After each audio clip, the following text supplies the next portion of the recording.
First of all, let me tell you, watching tape of Auburn, Tony is doing so.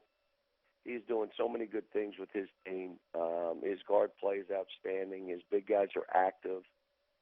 Defensively, the way they're guarding and rebounding, the stuff that he's running. I just talked to Bruiser Flint, who we coached Tony together up in Massachusetts. I just said, you'd be so proud of what he's doing. They started with a ridiculous schedule that any of us would have been on a losing streak.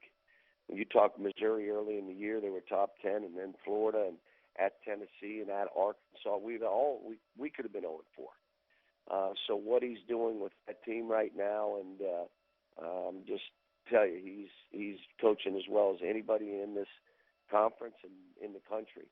And to keep them going and playing the way they're playing, it's amazing. And Florida and Billy, they're a veteran team that comes after you.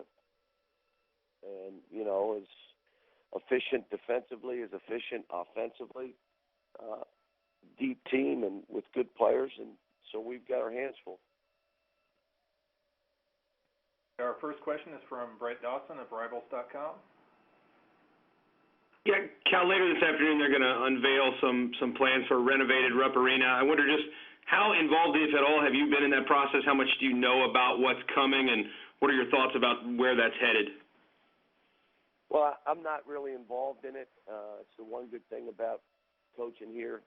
I'm not involved in sale of tickets. I'm not involved in fundraising. I'm not involved in game day operations. I'm not involved in the video or selling T-shirts and things that I've had to do over the years. When you're here at Kentucky, you coach basketball. They want you to recruit. They want you to coach. They want to take all the things, the academic support. They take it off the table for you. So I haven't been involved in any way. I'm anxiously awaiting to see how it all plays out. I think there are good people on all sides trying to make something good happen, and I'm anxious to see what goes down. Are there things specifically you want to see when that thing comes out? You know, we redid our locker room, and if the rest of the arena is done to the level of that, and that's what they come up with, it's going to be one of the nicest in the world. And, you know, again, I want it to be a great experience for our fans and all those things, and I think that's their plan. So, but I'm not in the middle of all of it. I'm waiting for the stuff all to come out, and when it does, and they know where they're going and we're all on board, I'm like, let's go make this happen. Thanks. Next question is from Larry Vaught of the Danville Advocate Messenger. Yeah, good morning, John. Have you been to this point in a season before when you've had to so often talk about the effort from your team and pushing your team just to give effort? Well, Larry, part of it is you're playing on the road with young players who may think, well, we can get this one, and then they revert back to their habits. We played hard against Missouri. We didn't have an issue. And then you come back, well, I thought we played pretty hard against Mississippi. Really do. And then we had a letdown. Well, it was like LSU. I never expected us to come out of the gate and play the way we did the first 7-8 minutes of that game. But here's what you have. It's the youngest team I've ever coached. It's probably the youngest team ever to be ranked like this in the history of our game. And so there's things that happen. Now, we'll work on transition defense for 3-4 days, and all of a sudden we're better. We get away from it, and then all of a sudden we go to Mississippi State and they get breakout baskets again.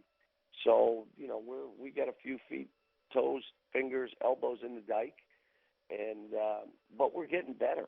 Our team's getting better. They're getting a better idea of how they got to play to win. But there are so many things that we just got to keep getting better. We're not hitting stride yet, but we're still good enough to be one of the better teams. And John, when you're talking about those things with your team, I mean, do you sense that they understand the same sense of urgency that you want them to understand? Yeah, but they'll revert back at times to their old habits. They're 18 and 19 years old. It was only 6 months ago they were in Vegas playing 4 games in one day. And so now all of a sudden we're throwing them in this fishbowl where they have to perform and win every game by 20. Any loss is paid double. And, you know, you're put in a position where you can't be hit. Everything you do is out there. So I'm telling you that this team has responded pretty good. You know, we have 5 losses, none of them by many points. And you know, we're not where we want to be right now. The biggest thing and the hardest thing to teach any of these kids, and a coach knows what I'm trying to do, it's get them to think different, to get their emotions tied to our team, not their individual offensive performance, to get them to have a spirit on defense and take so much pride in how we play together that we cover for each other. It's a totally different way of thinking than they did 6 months ago. So they begin to think the right way, and when they don't think they got to do it that way, they revert back to doing it their way, and then you guys say, dang, gone, look at these guys. Well, it's what we're trying to change. Thanks. Next question is from Jerry Tipton of the Lexington Herald-Leader. John, in light of the Marcus Smart incident, how do you instruct your guys on interacting with fans? Just ignore them. You know, just ignore them and, you know, feel bad for Marcus Smart. You know, he came back and all the stories about him coming back and this is what you're supposed to do. And, you know, I just feel bad for him because, you know, I know him as a great kid too. And, you know, it's just a hard deal. You know, again, I wasn't there. I don't know. But you guys all know that we're in hostile environments everywhere we go. And I tell you guys, you can't deal with all that. And, you know, our kids are week in and week out. It's the same way. So I don't think, you know, and hopefully we've taught them to react. There have been games where, you know, I can remember being at Massachusetts or Memphis, and even here, I think, where we knew we were going to lose a game and they were going to charge the court. I got half the team out of the arena. Just go in now. And then the rest of you guys will come out and grab you and let's get off the court. I can't remember where we were.